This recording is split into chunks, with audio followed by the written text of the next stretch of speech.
There's a silent war happening inside most of us, a battle we rarely talk about, not because it's invisible, but because we've normalized it.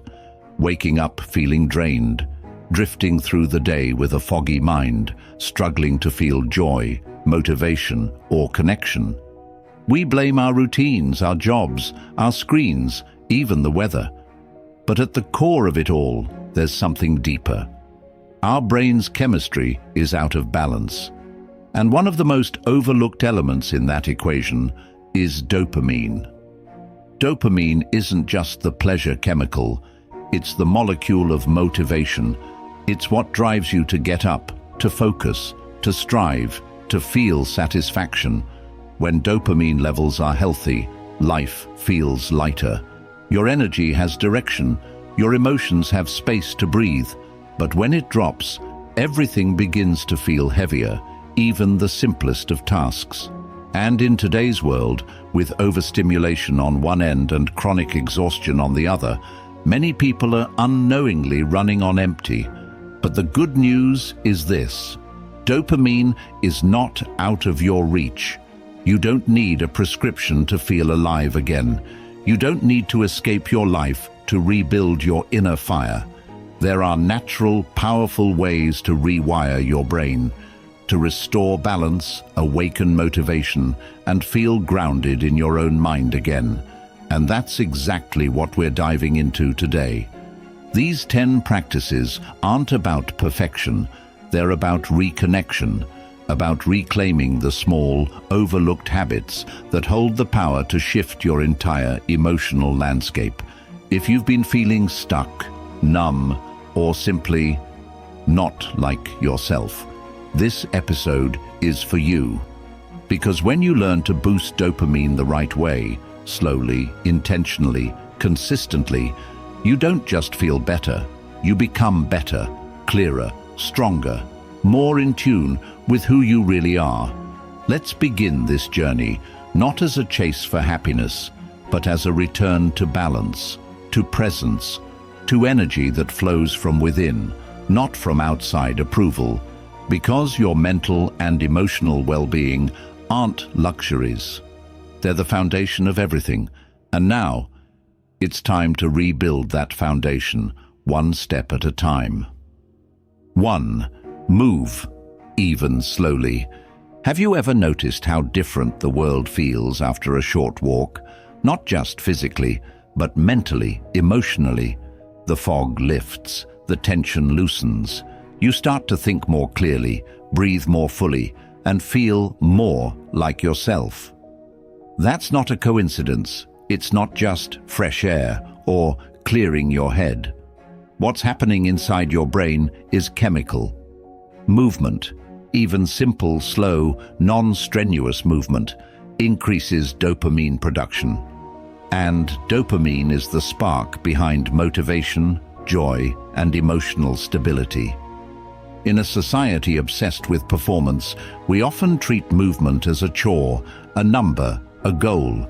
10,000 steps, 45-minute workouts, calories burned. But the body doesn't need spectacle to heal. It just needs to move. Dopamine doesn't wait for the perfect gym session. It responds to rhythm, to flow, to the gentle return of breath, blood, and balance. Let's be honest. When we're feeling low, depressed, anxious, or disconnected, movement is usually the first thing we stop doing. We sit, we scroll, we sleep too much, we spiral. But ironically, that's the exact moment when movement is most needed.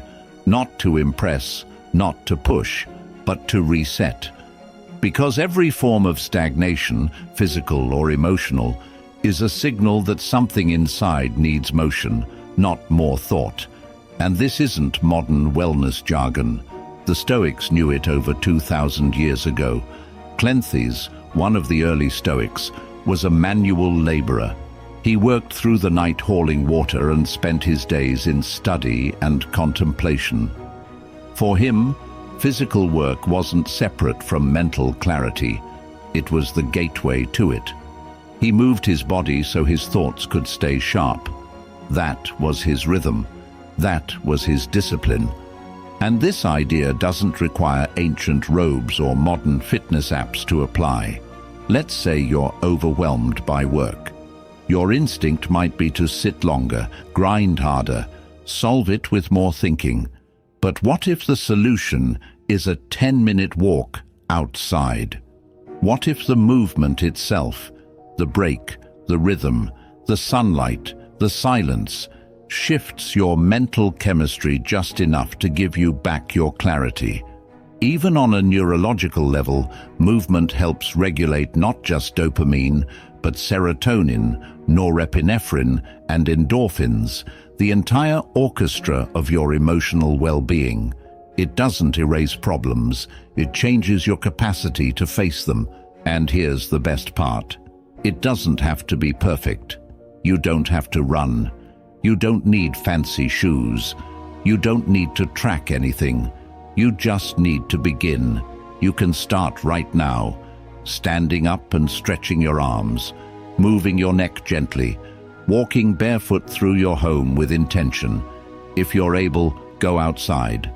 Let your senses meet the real world, not the one in your phone. Do it not because you're broken. Do it because your body was never meant to be still for so long. Do it because motion is truth. Because a mind in motion finds more answers than a mind in isolation. And because healing isn't a dramatic act, it's the slow, steady return to something simple: presence. Make movement part of your daily rhythm, not as punishment, but as permission. Permission to reconnect with yourself. Permission to release stress instead of storing it. Permission to feel your body again, not as a burden, but as an ally.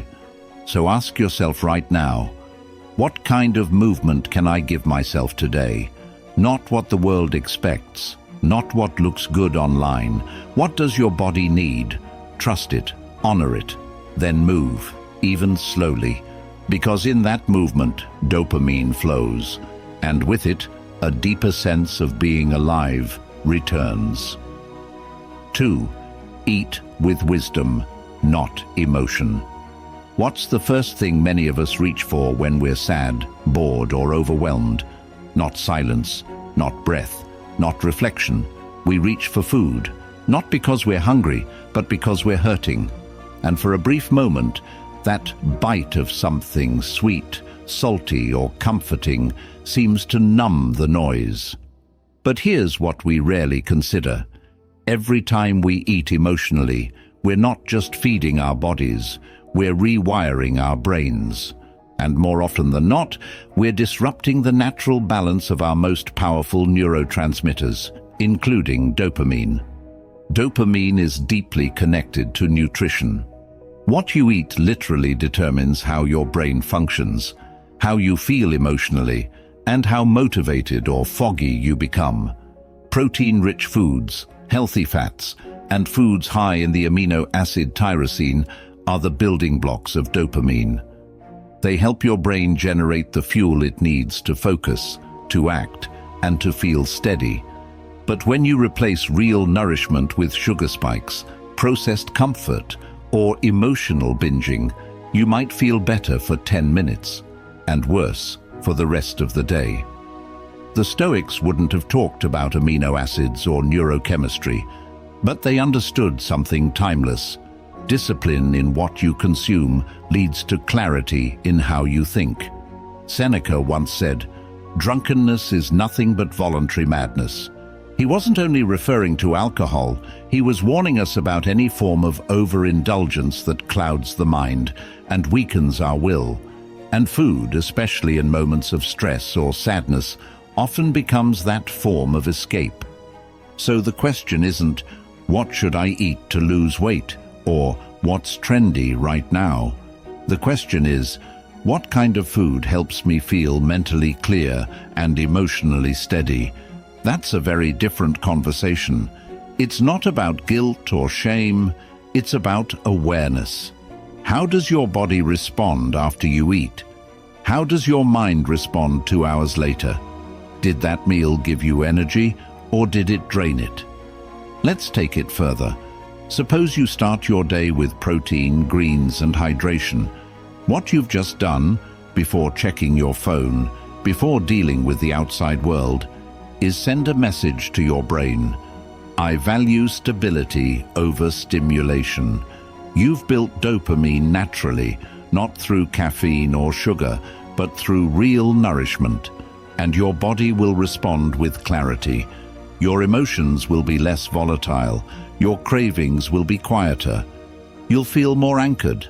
Now contrast that with skipping meals or emotionally overeating late at night. You wake up groggy, unmotivated. Your blood sugar crashes mid-morning.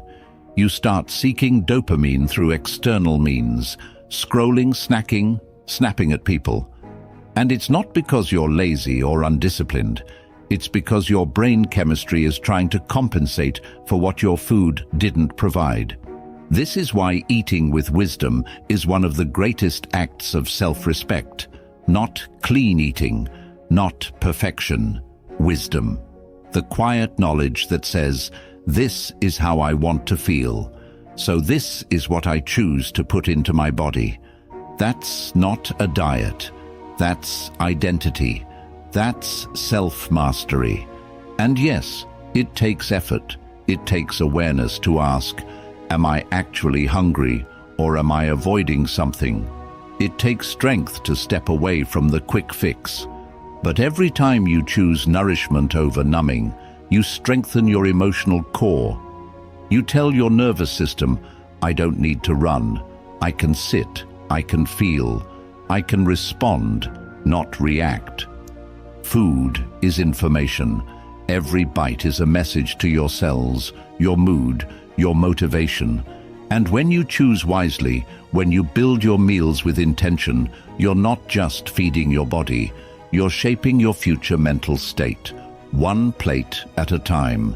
So the next time you stand in front of the fridge or open a cabinet in a moment of stress, pause, breathe, ask yourself, what do I actually need right now? Maybe it's fuel, maybe it's rest, maybe it's connection, maybe it's simply to be still. Don't just feed your feelings, feed your future, because what you consume becomes what you feel. And if you want to feel strong, clear, and motivated, your food has to reflect that choice. 3. Sleep like you're rebooting your soul. When was the last time you truly rested, not just closed your eyes, but gave your body and mind permission to reset completely? In a world that glamorizes hustle and burns out in silence, sleep is often treated like an afterthought, as if rest were a luxury, not a necessity, as if you could just keep pushing, caffeinating, powering through, without consequences. But here's the truth, your nervous system never stops whispering. Sleep is not optional. It's a biological non-negotiable. And when you skip it, rush it, or disrespect it, your brain stops functioning the way it's meant to, especially when it comes to dopamine. Dopamine production is highly dependent on deep, restorative sleep. During the night, your brain performs a kind of internal housekeeping. It clears out toxins, resets your hormonal balance, and restores the neurotransmitters that keep you emotionally regulated. Without quality sleep, your dopamine receptors become less sensitive, which means you need more stimulation to feel the same motivation, and eventually you stop feeling much at all. Have you noticed how the smallest problems feel overwhelming after a bad night's sleep? Or how your patience runs thin, your motivation disappears, and everything feels emotionally louder? That's not just being tired. That's your brain operating with diminished chemistry. It's trying to function with its internal battery drained, and it can't. Not well, not sustainably. The Stoics may not have had sleep studies or neuroscience, but they understood the connection between rest and reason. Marcus Aurelius reminded himself daily to get up and do the work of a human being, but he also knew the value of preparation. And rest is preparation. It's what allows you to meet the world not as a scattered, reactive mess, but as a calm, clear, capable force. Without it, your philosophy becomes theory. With it, it becomes practice. And yet, many of us trade sleep for false productivity. We stay up late finishing tasks, doom scrolling or numbing out in front of a screen. We think we're getting more done, but really, we're stealing from tomorrow. From our clarity, our emotional resilience, our ability to show up fully. One of the most powerful decisions you can make for your mental and emotional well-being isn't to work harder, it's to sleep better. This doesn't mean perfection. You don't need 8 hours every single night, but you do need rhythm, consistency, a sacred boundary around your evening, one that says, "This time is mine. This is when I reboot my soul." Dim the lights. Shut down the noise. Let your mind unwind. Give yourself the gift of transition from the doing to the being, from the noise to the stillness. And no, it won't always be easy. You'll be tempted to check one more message, to finish one more task. But remember this, a tired mind doesn't think, it complains. It doesn't solve problems, it creates them. If you want better days, start with better nights. Protect your sleep like your future depends on it, because it does. Make your room a sanctuary, cool, dark, quiet. No stimulation, no judgment, just a space where you're allowed to let go, to fall, to heal. And if sleep is hard for you, start small, consistent times. No screens an hour before bed, gentle sounds, deep breathing. Not because you're chasing perfect sleep, but because you're honoring your mind's deepest need to rest and reset. So ask yourself, what would change in my life if I started taking my sleep as seriously as my goals? Because every night you honor rest, you're investing in the clarity, energy, and focus of the next day.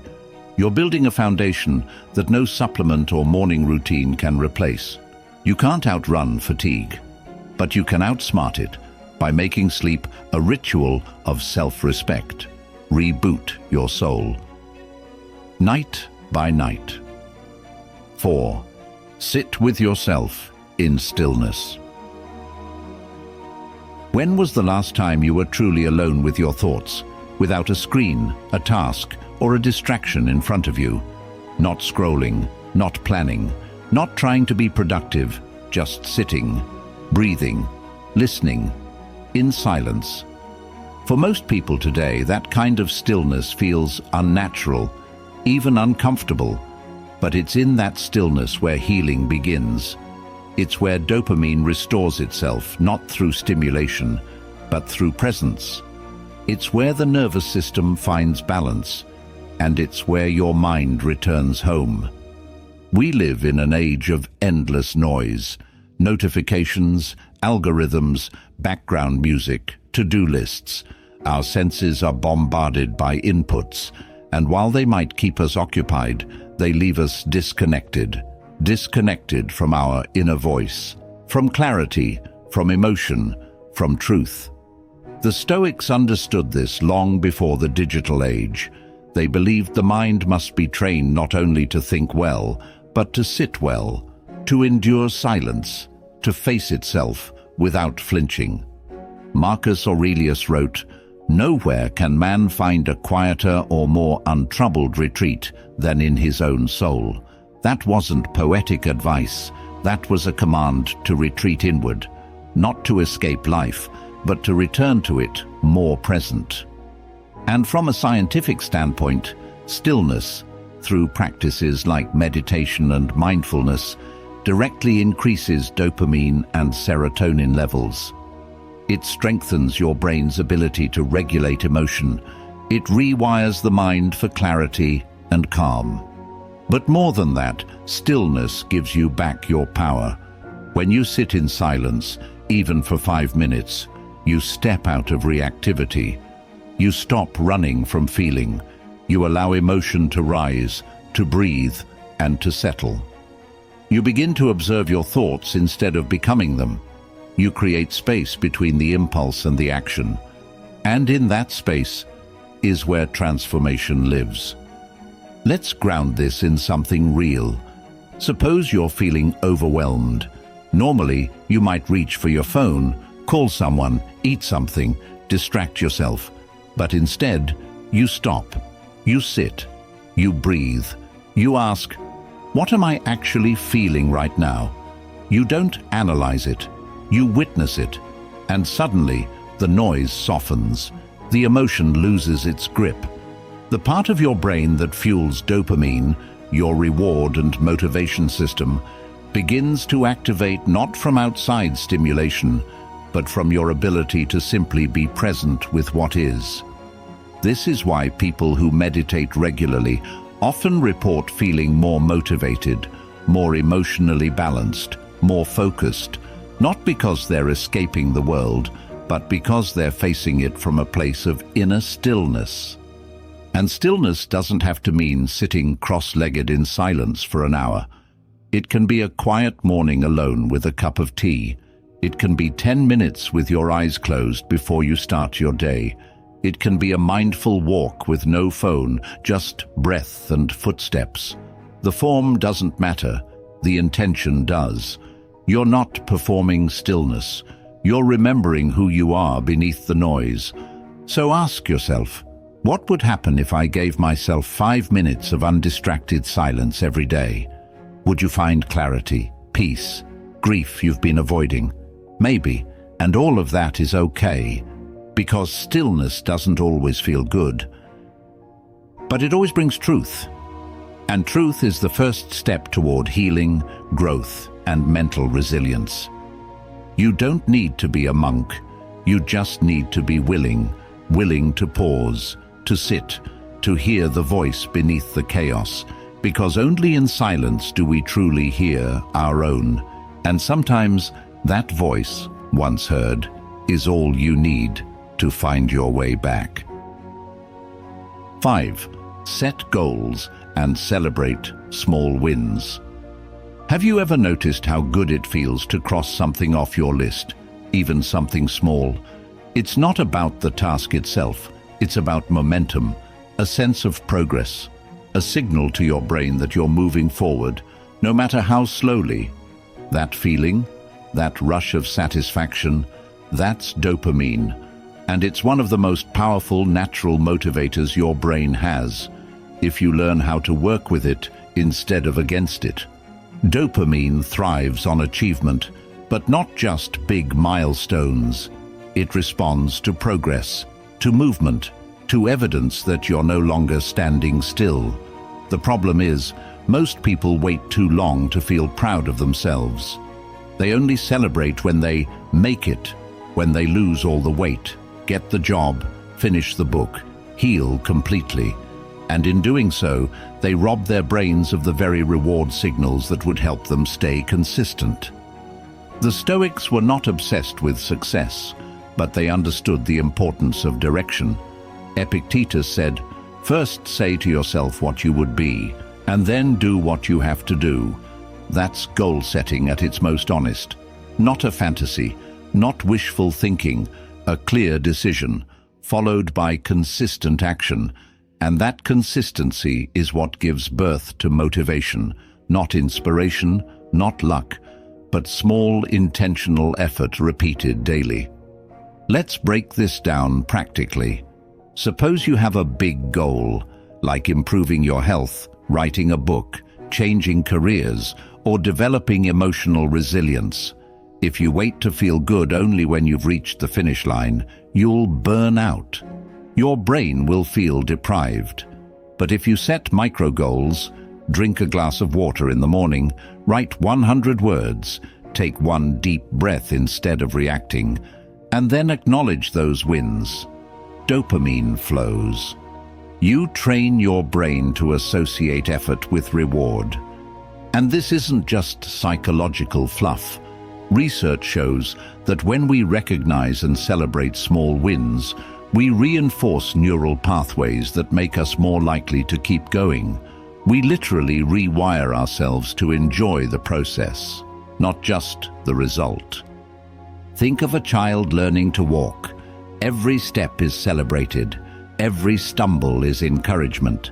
Why do we stop doing that for ourselves as adults? Why do we dismiss progress just because it's not perfect? You don't build greatness overnight. You build it one honest decision at a time, and every one of those decisions is a brick in the foundation of who you're becoming. So make it a practice. Set goals, but make them real, attainable. Then track your wins, not for public applause, for yourself, for your own psychology. Keep a small journal, a note on your phone, a quiet smile at the end of the day that says, I showed up today. I moved forward. That's not weakness, that's wisdom. That's dopamine being built intentionally, as a tool, not a trick. And don't underestimate what this does emotionally. Every time you celebrate a small win, you give your nervous system hope. You remind yourself that change is possible. You replace despair with direction. And slowly, your self-image shifts. You stop seeing yourself as stuck and start seeing yourself as someone in motion. Someone who shows up even when it's hard. Someone who keeps promises even if they're small. So ask yourself now, what is one small thing I can do today that moves me closer to who I want to become? Then do it, and celebrate it, not with fireworks, with awareness, with presence, with the quiet pride that says, I did what I said I would do. Because he who rejoices in one step, one honest, quiet step, will one day reach the summit, not because he rushed, but because he never stopped walking. 6. Listen to music that moves you. Have you ever played a song and suddenly everything changed? Your mood, your energy, your entire emotional state. That's not magic, that's dopamine. Music doesn't just entertain us, it moves us, quite literally. Neuroscience shows that listening to music we enjoy activates the brain's reward system, increasing dopamine levels and creating feelings of pleasure, connection, and even clarity. It's why a song from 10 years ago can bring back a forgotten memory. It's why certain melodies make you want to cry, not out of sadness, but recognition, because music speaks in a language beyond thought.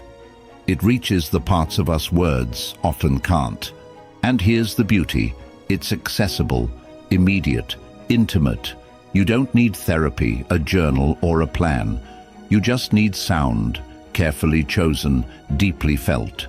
In the Stoic world, while music wasn't a core tenet, the idea of harmonizing with life, of tuning your inner state to something higher, absolutely was. Seneca wrote often about the importance of rhythm and emotional discipline. What is music, if not rhythm personified? When you feel low, heavy, or foggy, music can serve as a bridge, a way out, a hand reaching into the darkness that says, you're not alone. You can shift this moment. And the best part? It doesn't demand anything from you. It doesn't ask you to talk, to solve, to explain. It simply offers you an emotional mirror, or sometimes an emotional reset. Let's get practical. You're stuck. You can't focus. You're anxious or flat. Before you reach for another cup of coffee or scroll aimlessly, try this. Close your eyes. Put on a piece of music that truly resonates with you. Not background noise, not filler, but something with meaning. Let it wash over you. Feel where it lands in your body. Notice how your breath changes. Notice if your thoughts soften. This is not escapism. This is recalibration. Different music serves different states.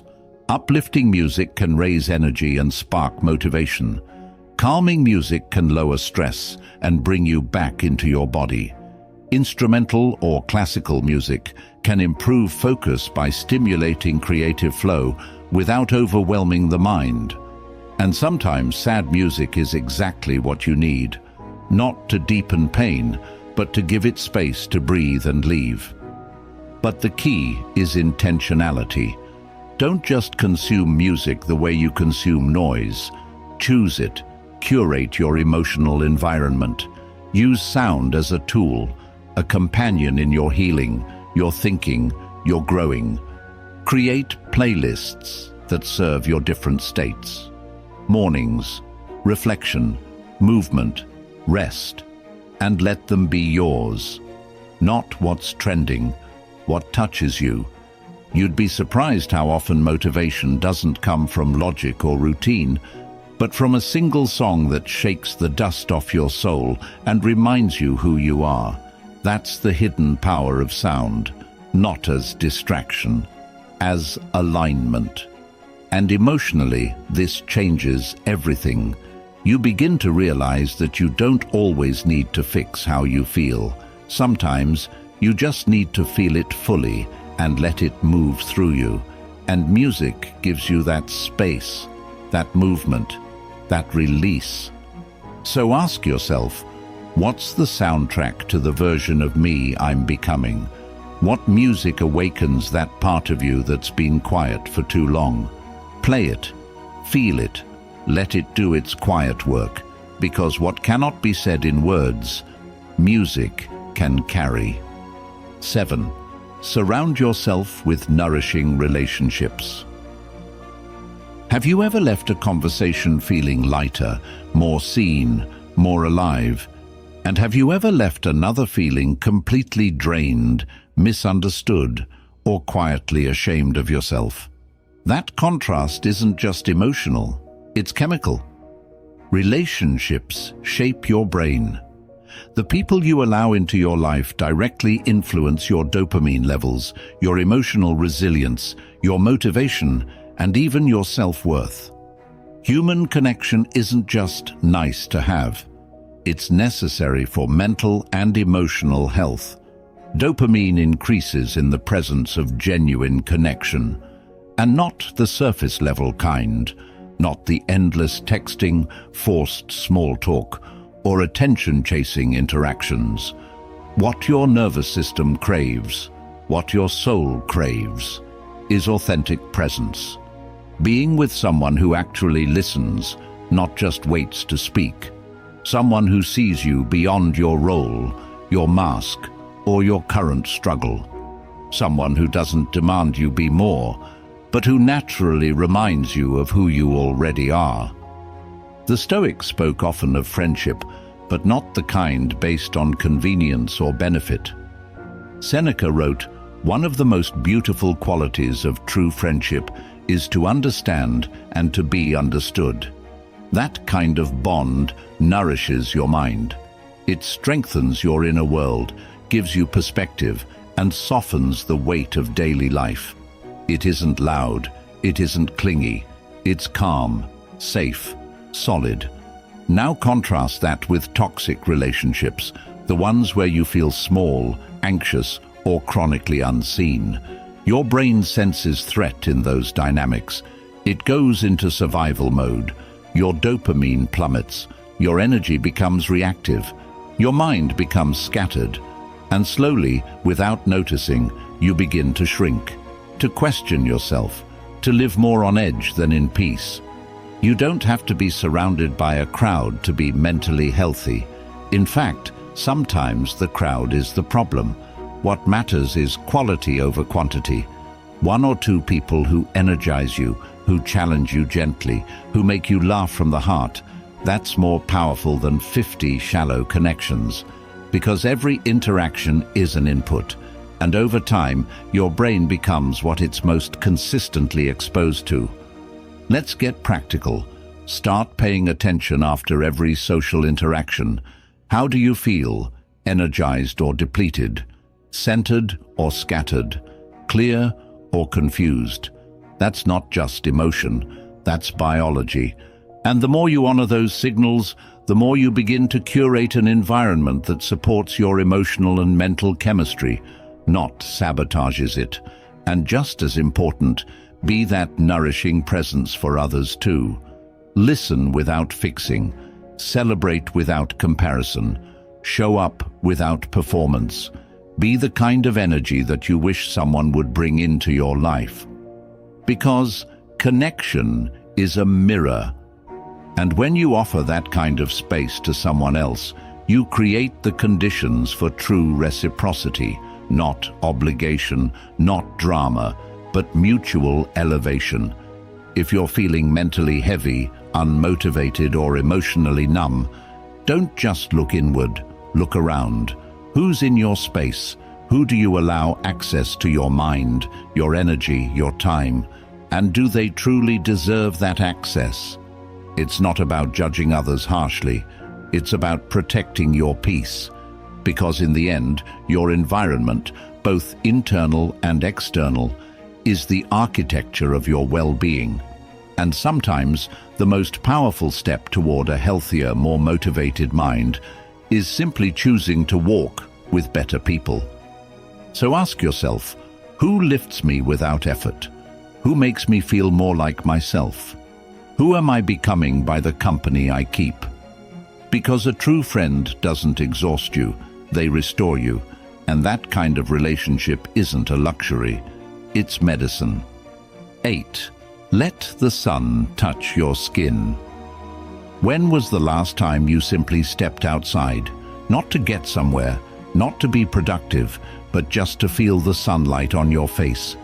We've become so accustomed to artificial environments, fluorescent lights, filtered air, glass screens, that we forget we're not designed for indoor living. We're not just minds and muscles. We're biology. We're chemistry. And sunlight is not just warmth. It's a biological trigger that plays a powerful role in how we feel, think, and function. Here's what science confirms. Sunlight increases the production of vitamin D, which helps regulate mood, immunity, and even sleep. But just as importantly, exposure to natural sunlight increases dopamine levels in the brain, particularly in areas responsible for motivation and focus. Morning light especially stimulates dopamine pathways, helping you feel more awake, more present, more engaged. That's not spiritual fluff, that's biochemistry. And the Stoics? They may not have understood ultraviolet rays or dopamine receptors, but they understood the healing power of nature. They spent time outdoors not to escape, but to align. Marcus Aurelius found clarity under the stars. Seneca reflected on the mountains and rivers. Nature wasn't a backdrop for life. It was life. And they knew, if you want to think clearly, you must return to what is natural. But most of us live severed from that rhythm. We sleep past sunrise. We live behind curtains. We spend our best hours indoors, in chairs, staring at glowing rectangles. And then we wonder why we feel foggy, irritable, restless. It's not weakness, it's misalignment. Your nervous system was built to respond to the sun. It's the original signal for your circadian rhythm, your inner clock. When you ignore it, your dopamine suffers, your sleep suffers, your mood suffers, your willpower weakens. But the solution is simple and beautifully human. Step outside, even for 5 minutes. Even if the sky is cloudy, let your eyes, without sunglasses, absorb natural light. Let your skin feel the breeze. Let your breath slow down. And don't bring your phone, don't check your notifications. Just stand, walk, be. It's in these quiet moments that the body recalibrates and the mind begins to return to center. This is not about sunbathing or turning nature into a productivity hack. It's about remembering that you belong to the world, not just the internet. And the world, the real, physical world, has its own medicine. a kind that no screen, no supplement, no podcast can replicate. The rhythm of light, the warmth on your skin, the sound of leaves, the stillness of a tree. These are not distractions, they are resets. And here's what happens when you make this a habit. Your mood improves, your anxiety lowers, your sleep gets deeper, your thoughts become more spacious. You start to notice the beauty in things you used to rush past. And slowly, your brain begins to thank you, with dopamine that flows not from chasing, but from being. So ask yourself, when was the last time I let the sun touch me without distraction? What would change if I made morning light part of my daily rhythm?